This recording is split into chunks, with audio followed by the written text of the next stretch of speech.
Forgiveness is the key to happiness. Your heart willing? Do you have the right attitude? Do you serve with humbleness and humility? Do you know your limits? Do you know your talents? Can you minister without prejudices? Are you harboring any grudges? Even though we say we forgive, sometimes there's many things that we may not think, are really big, but they're still grudge.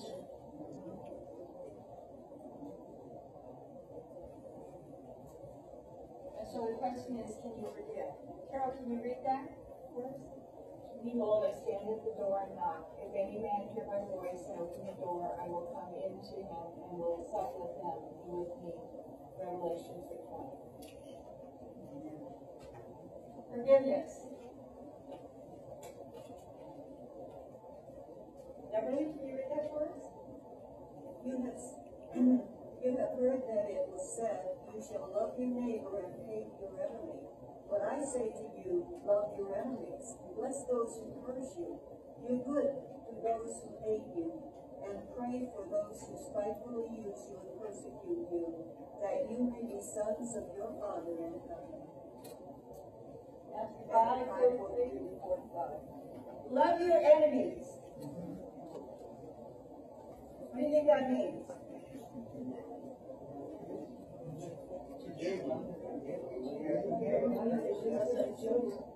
So, for the person who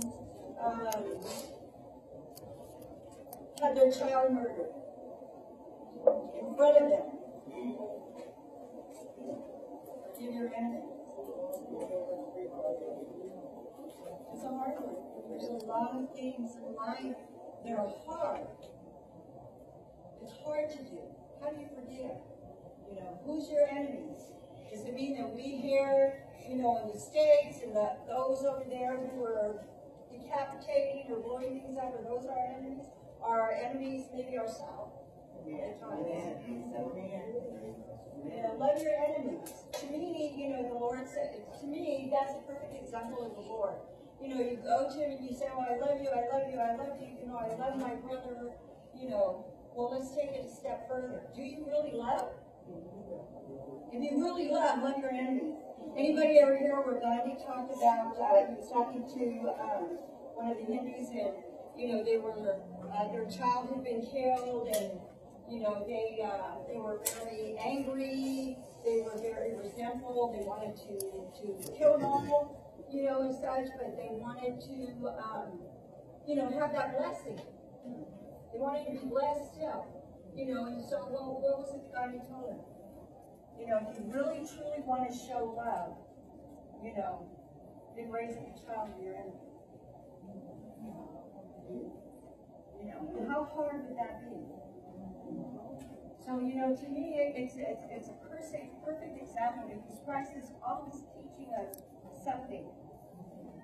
And he gives us examples, and he gives us parables, and he gives us all these different types of wisdom, and we don't always understand everything. So we have to rely on the wisdom and the discernment of the Holy Spirit to get us through that. But love thy enemies, a hard one. Hard one for so many. Keys to unlocking the door. Forgiveness is the key that unlocks the door of resentment and the handcuffs of hate. It is a power that breaks the chains of bitterness and the shackles of selfishness. When you hurt, you can pretend that all is well. You can grow bitter, or you can let God make it better. Most of us tend to get bitter before salvation. Job's wife, Job 2:9, suggested that Job cursed God and God. Job praised God and was blessed. That's right. His wife said to him, are you still maintaining your integrity? Curse God and die. And sometimes we refuse to forgive out of pride. Have we ever